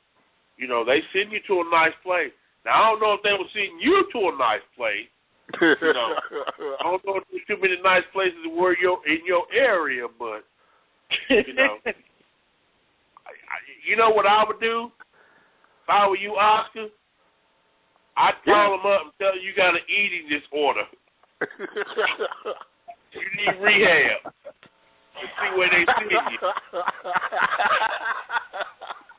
Just to see where they send you, man. See if they send you to the best place, or if they send you to some ghetto ass rehab. Well, okay, that wouldn't do me much good, because what kind of a vacation would that be if they send me someplace where I can't damn eat? Well, that's the whole point. They're supposed to send you to a nice place, right? It's really just an experiment to see where they send you. See if you get top shelf treatment. You know what? You're a flipping idiot. Why don't you tell them to send you someplace for your ADHD? I don't know. I just don't want them to know that I'm on medication. You don't want them to know? No. Bobby Horn, Sir Mo. Yes. Everybody that know you got a damn problem. So it ain't a matter of you hiding that you on some kind of medication. How you think anybody think you maintain? Hey, man. I'm still here. And that's a blessing. I'm glad of that. A lot of people want to know how you feeling, how you dealing with the whole kidney thing and everything like that. How's that going? How you doing? I mean, it's you have your good days, you have your bad days, but I'm just hanging in there. There's a million people out there on the kidney transplant list, so you just hang in there and hope that they find you a kidney one day to get a transplant. But at the same time, you got to be healthy in other areas to even be able to get a kidney. So I'm doing pretty good. Here's my concern question. I mean, with all this going on with your health and everything, should you still be wrestling some damn way? I mean, you got a match coming up next Saturday. Yeah, man. Yeah, I mean, my kidneys are not going to get any worse taking a bump. The exercise is going to make my heart stronger, so, yeah. So it doesn't do anything if you land on your kidneys the wrong way? Well, here's the thing, man. This is what you got to remember, bro. Always remember this. I'm going to work at the indie show. I'm going to work with some young kid that's new in the business. I've been in the business 24 years. Do you honestly think that I'm going to take that many bumps? I would hope not, but see, I know that you're a rugged, tough individual, but you're a stubborn individual as well. That's right. That's what keeps me going, because I'm stubborn. Speaking of people with medical issues that's stubborn, that kind of reminds me of somebody else in the same boat. Now, you had Dreamy. Here's the story with that, since we got time and no guests. Dreamy suffered a brain aneurysm. I mean, it was a really scary thing.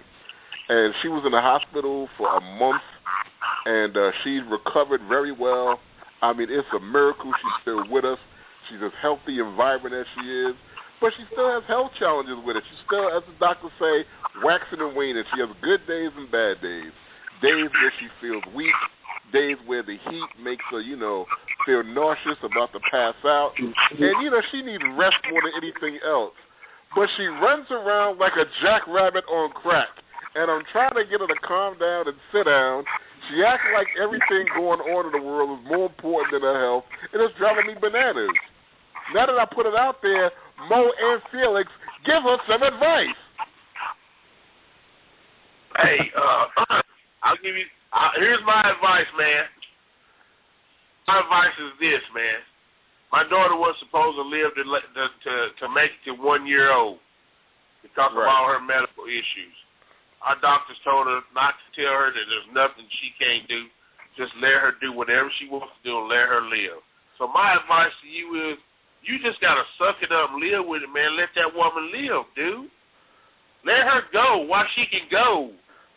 One day she's not going to be able to, but while she can get up and go and do whatever, let her do that. Don't let her for once sit down and get it in her brain that, I'm sick, I got to take my time. No. Let her be lively. Let her get up and go and live, man. You're just being selfish is what you're doing, because you're just thinking, oh, my God, if something happened to her, I just don't know what I'm going to do. That's all you thinking about. You just thinking selfishly, but, man, let her live, man. She went through a traumatic thing there, and that could have been the end of it. So if God bless her to come out of that, man, let her go, let her live, and you go and you live with her. Man. You know what, Mo? You just made me feel light. I never thought of it that way. I never thought of it that way.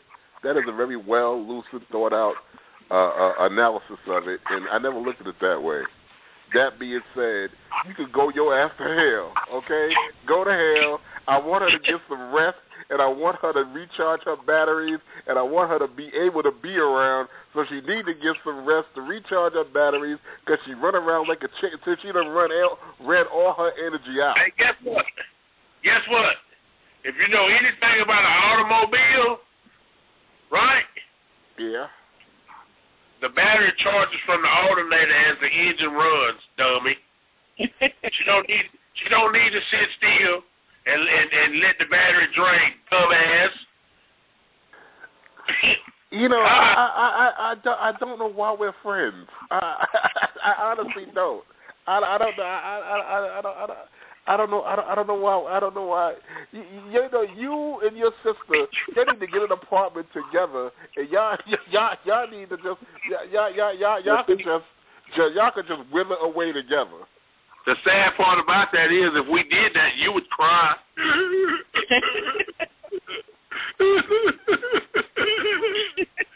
Not me.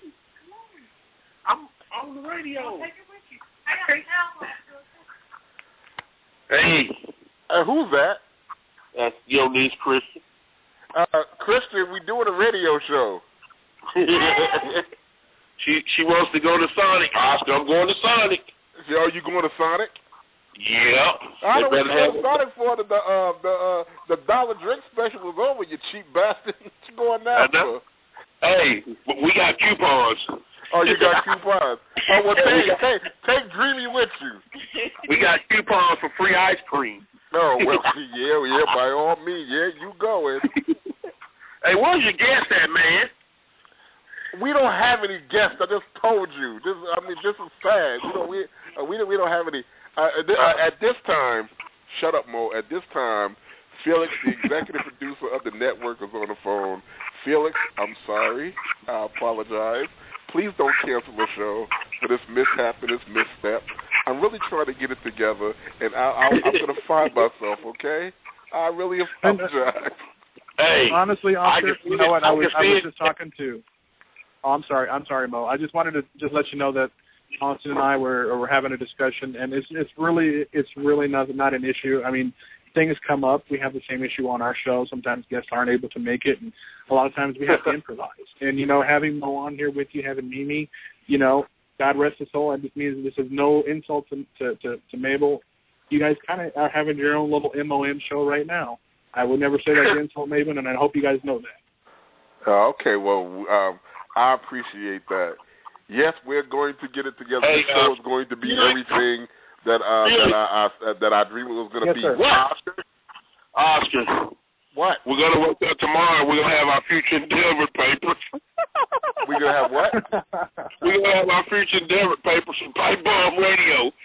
Get in back. No. You know what? It's a hardship. You have to really get it started, and sometimes it really takes a good push to get the ball rolling. And you know what? It'll happen. I have no doubt about that. I know Oscar is working hard to make sure he can bring on the guests that he, just by chance when he did his very first show on the other guy's network, he had Bret Hart on there. You know, that was kind of, nobody expected that one, or maybe they did. It was a very big surprise, and it was done so well. Bushwhacker Lou, Kevin Lawler, just to name a few. I mean, it just takes time. I get it. I got you. Yeah, no, that first show we had over at the other place, that was a phenomenal. I'm really grateful and honored that everybody came on, to wish me well and wish me good luck. One of the reasons why I'm not really trying to bring out, I want to get Brett on in the future for a big interview, but I want to build an audience first. I don't want him to come on and we just talking to ourselves, so there's a strategy behind it. I mean, I'm trying to stay on as long as I can, build the audience, build the following, and then, pull out those big cards, those big favors, to get some of the top legends, in here and all that. And all that. Not that Mo is not a big legend, but Mo is definitely welcome to stay on anytime to do the shows with you to chat with some old friends. Yeah, I mean, it's MOM Radio as far as I'm concerned. Absolutely. This is part of his show. This part of his show as much as it's mine. He just need to take it serious and come to work. Hey, if you want me to find you guests, man, I'll find you guests. Thank you. I appreciate that. Because my Rolodex is in a phone that I don't even have no more. That's one of my problems. And you know what? Now that I got 20 minutes left, this is the time for our other co-host that's a co-host, even though she don't realize it. Dreamy to talk up. That's we told you about that last week. You sit over there with your shoes. You got any questions? You got anything you want to say? You talk to people. You got your number one fan in Peoria, Illinois, listening to you. Talk up. We want to hear from you. I've been talking all evening. You've been talking all evening? Yes. Can the executive producer hear me? Yeah. We can definitely hear you. I'm still here. Okay. It's Felix, right? Yes, sir. Uh-huh. It's Felix, is that right? Yes, it is. Yes, Felix. Okay. I just want to make sure I got your name right. I ain't want to mix it up. No worries. So Felix, in this radio, in this world of radio, what makes I have a question for you. What makes a successful show? Above anything else, good rapport between the hosts. You know, if you have a good team to work with, a good promoting team to work with, it doesn't necessarily mean you have to have the top WWE guys or TNA guys on the show every week. I mean, it would help, but above anything else, good rapport and with your team, because they can make you look good as you can make yourself look good. Okay. And I believe we've got a great team. I know we work with Oscar quite a bit about ideas and designing his own pictures and promoting as much as possible for him. Okay. And you guys have been doing Pipe Bomb Radio how long? Actually, it's been about 3 years. Oh, that's incredible. I started off on my own, and Austin I brought on board about a year and a half ago. And thanks to him, we've actually shot it up there, really, really up into the stratosphere, having guys on our show like Bruno Sammartino, like Blackjack Mulligan, like Bushwhacker Luke, like Julie Hart, just to name a few. I mean, it took time. It really takes some time to really establish yourself up there, because there's a lot of competition. Okay. A lot of competition, huh? Absolutely. So here's a real honest question. Okay. Okay. And I'm sure you know that there's a ton of those radios out there. Absolutely. So your top five. I'm sorry, my top five. What? Your top five radio broadcasts. Yeah, your top five podcasting people right now. Oh, my top five that I've done on our show? No. The top five shows going on now, in your opinion. Oh, in your opinion. Okay, I would have to say, only because I would maybe be a little biased, I would have to go with Jim Ross, his podcast. Okay. Steve Austin's podcast. Uh-huh. I've also liked the guys at Inside the Ropes. I'm actually friends with the hosts. Let's see, that's three. I'll put myself out there and I'll say, you know what, I'm a fan of what we do because we work our butts off to do what we do. So I'll put myself in there at maybe number 4. If I had to pick a fifth one, I would have to go with Roddy.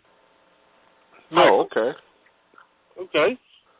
So he's got his own individual podcast too? Absolutely. Okay. So are those like Ross and Austin and Piper, are those guys tied in with anybody else, or are they just on their own? Well, they have some kind of deal with Podcast One. That's a radio station out of Hollywood, California, and they either do it on the road or they do it in the studio there, and they work in connection with WWE to bring on some of their stars. Okay. Oh, okay.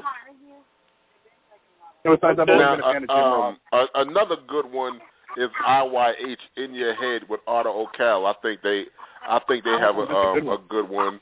You have PW Torch. Wade Keller. Yeah, I love Wade Keller. Yeah, Wade Keller. Yeah. That's definitely a good one. There's quite a few of them out there, but what we're gonna try to do is, we're going to try to be different. One of the things that I find about a lot of the shows, a lot of them are mechanical. There's no comedy element. There's no personal element. They just get on and interview guests and just basically do the news and talk about WWE, TNA, ROH. I want to be different. It's a wrestling-based show, but let's talk about, we're people. Let's talk about our lives. Let's talk about our relationships. Let's talk about, the things that make us who we are today. Tie that in with a wrestling element. Therefore, the fans, the people that listen, they can relate more to us. Absolutely. I couldn't agree more. It's better to step outside the box and dare to be different. And dare to be different because, like you said, there's a lot of us out there, and they're doing the same exact thing over and over and over. So much so that a lot of the guys may not even want to come on. They'll just send their PR guy on there because the PR guy knows exactly what they're going to ask him, and they know the answers to all the questions. So, I don't want to know the answer to the question. I want to ask something that, I want to ask some things that I really don't know, so that when I sound surprised, I'm really shocked. Exactly. Like, I didn't know every other Thursday Mo wore women's underwear. I mean, things for me, wow. Yeah, okay. I'm supposed to tell nobody about my underwear fetish. Yeah, well, like I said, full disclosure, we want people to get to know us. Okay. Yeah. I just want the show to be successful, so that's why I asked the questions. I mean, you know what? I respect that, and we do, but we do really well for ourselves, and I think word has spread as far as what we've done, and I give credit where credit's due, Austin, and Oscar, you can vouch for this as well. For a young man as young as he is, he's got a hell of a mind for what he's doing. He's only 17 years old, and he's running a lot of this stuff. And he, I'm the voice, but you know what? He does a lot of everything else. Well, Austin does? Oh yeah. No, Austin's phenomenal. That man's a graphic designer. I know he's got. Yeah, he's got skills. I know he's got talent. Yeah, absolutely. Yeah, Austin is the brains behind the brains. There you go. I couldn't have said it better myself. Well, good. I'm glad to hear that. I'm excited to be here and excited for big things to come. And as things progress on the show with you and Mo and Mimi, and you guys start bringing in your guests, I'll slowly start to kind of pull myself away, so that way the focus can be just about MOM Radio. It has nothing to do with me. It's on my network, but it's all about you guys. But Felix, we need we want you to stay in place, because even we need the voice of reason on here, because if you just let us go, if you just let us go, we're going to run rampant. And if you're not there to moderate things, we're gonna have the whole network off the grid forever. So you better stick around. Like you said, you cannot let the animals out the cage without putting a choke chain on what's going on, because we will have your license pulled in a minute, and then all we can say is sorry. No, but it's like you said though. It's good to stay different. It's good to stay refreshing, because like you said, if you keep it monotonous and the same idea for every type of show, then people are going to get bored and want to tune out. That's why you have to spark that comedy interest. And I think with you and Mo together, and even Mimi, you have the comedy trio here. Y'all be laughing about the craziest things y'all did back in 1995, about 25 years ago, and laughing about it all the way up until 2014. You make it interesting, you make it fun, people will want to listen. But see, here's the other thing. The argument for you sticking around. Like last week, like if I say something wrong, I got you there to politely correct me so I don't get my facts and figures wrong.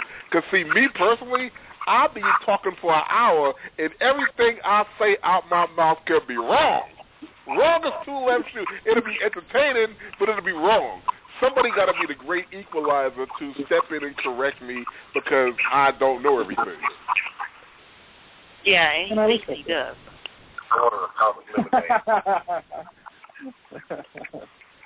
Oh, I think I know everything? Yeah, you do. Well, who asked you? Hello. Yeah,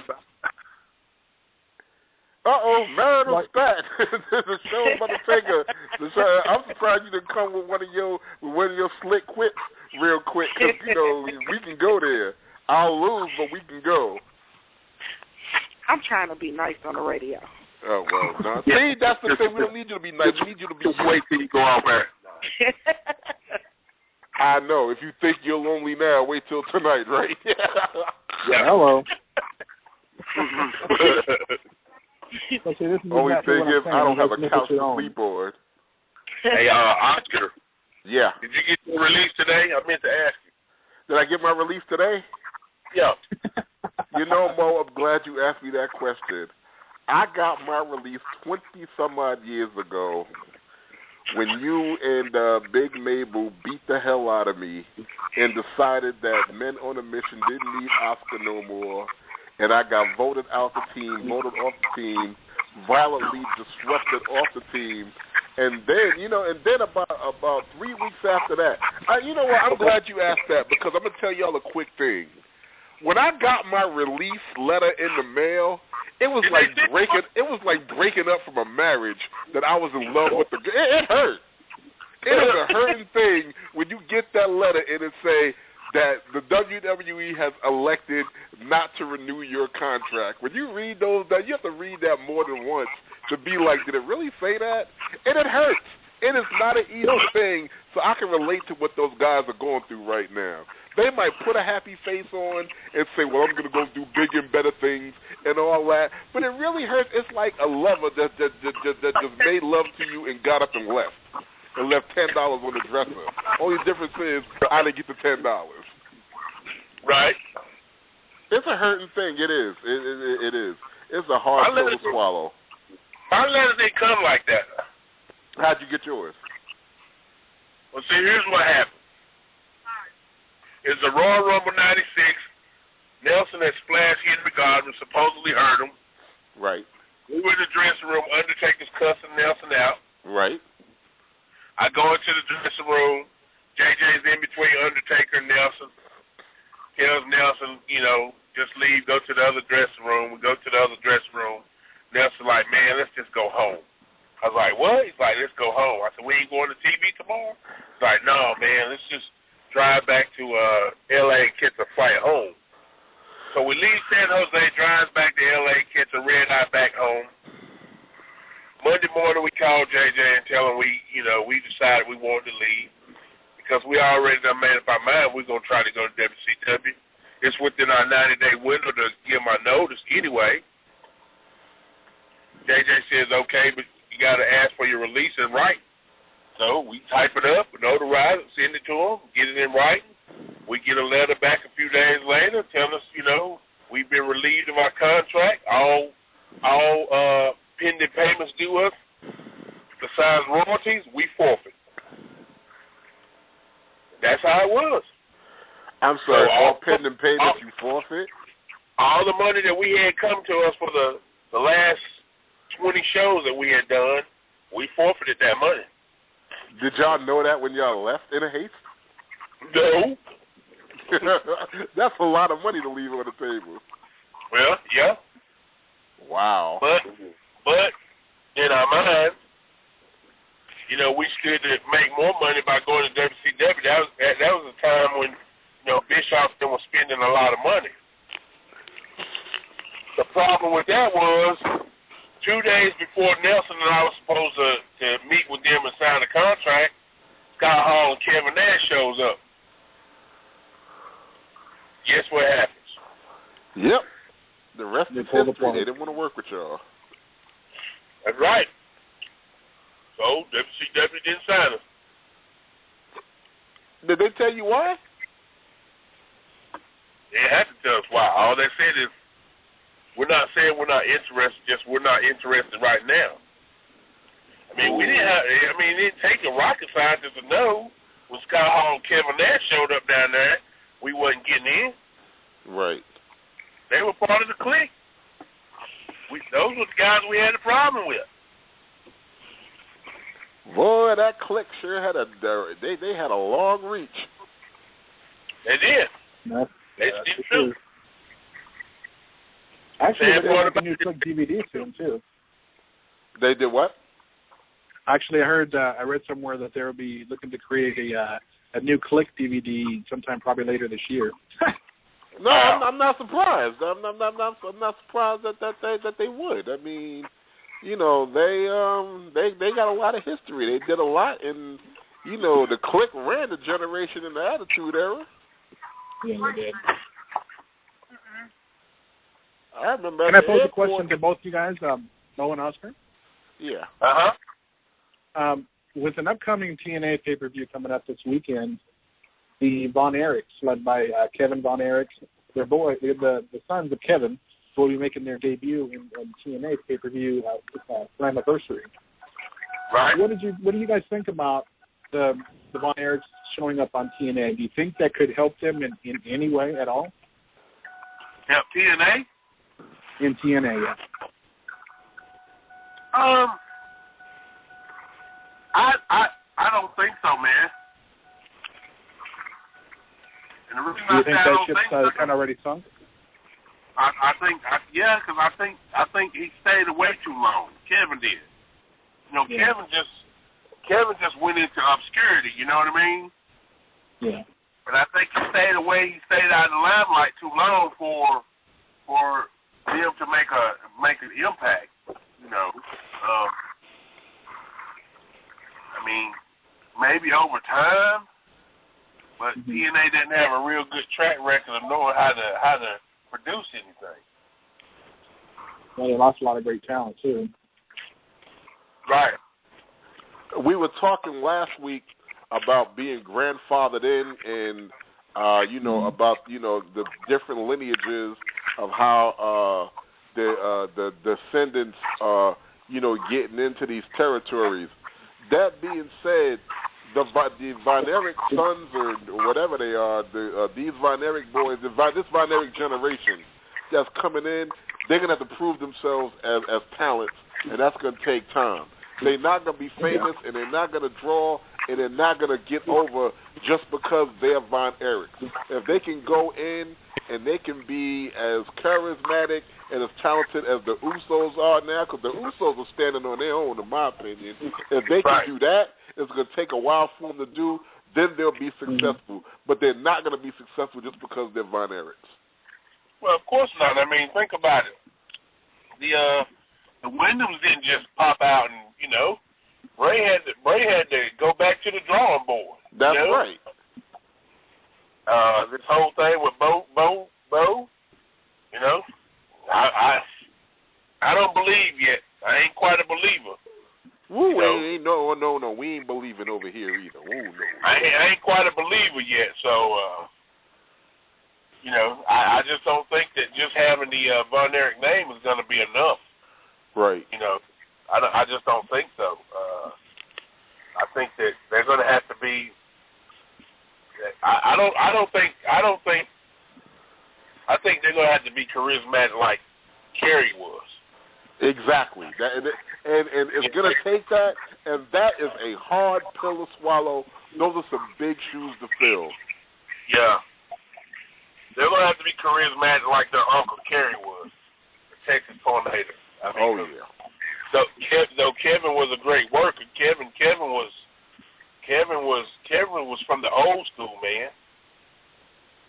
Kevin's character would have never survived in the new crew. You know, it was too bland. You know, in Texas, you know, old school, quiet, shy cowboy, you know, that was good. You know, you get old school, quiet cowboy getting his ass beat by some roughneck.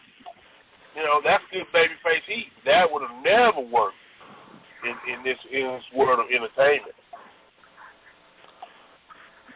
Yeah, I mean, it's like everything else. We'll see, but no, those Von Erich boys are going to have to stand on their own.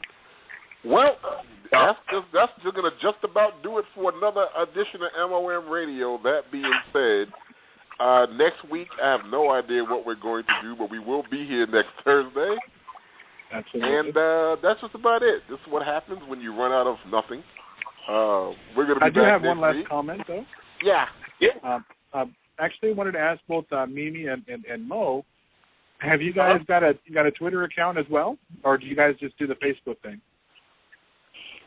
All right. I have a Twitter account. It's Sermo Superstar. Sermo Superstar. It's wrestling douchebag at superstar.com. Okay. No, Dreamy, it's do you have a Superstar. Twitter? Dreamy, do you have a Twitter? No, I have to get back with you next week.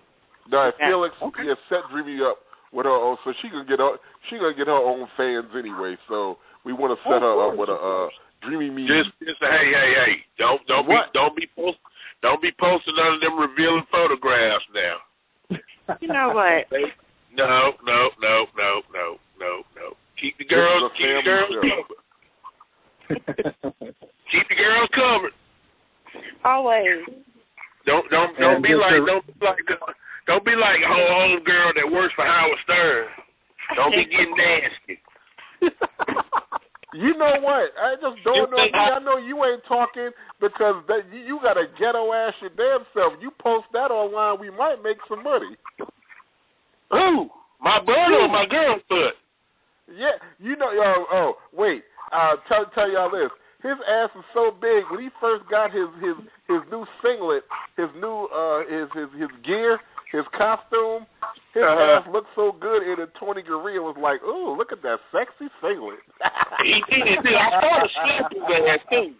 Yeah. Sure did, man. That was the first time I had some kind of gay connotation made toward me. I got scared. Yeah. Tony Gurria wanted that ass.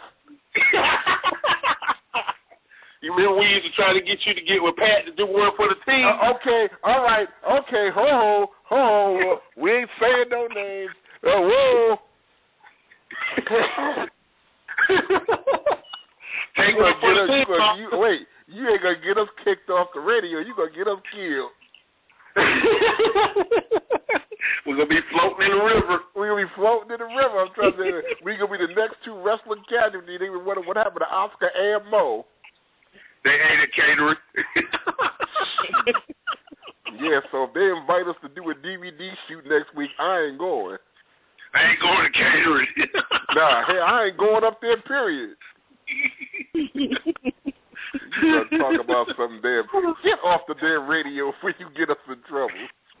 All right, man. I'm gone. Yeah, all right. Bye, Mom. Love you guys. Thanks, Felix. No problem. All right. Another edition of MOM Radio. We'll be back next week, I hope. Felix, thanks a lot. Dreamy, thanks a lot. Mo, thanks a lot. Again, we didn't have a guest this week, but I feel like we still had a good time. We had a good show. Next week, we'll be back with more informative information here on the MOM Radio Network, MOM Radio Show, only on the Pipe Bomb Radio Network. Good night, everybody. Good night, guys. Night. Well, men on the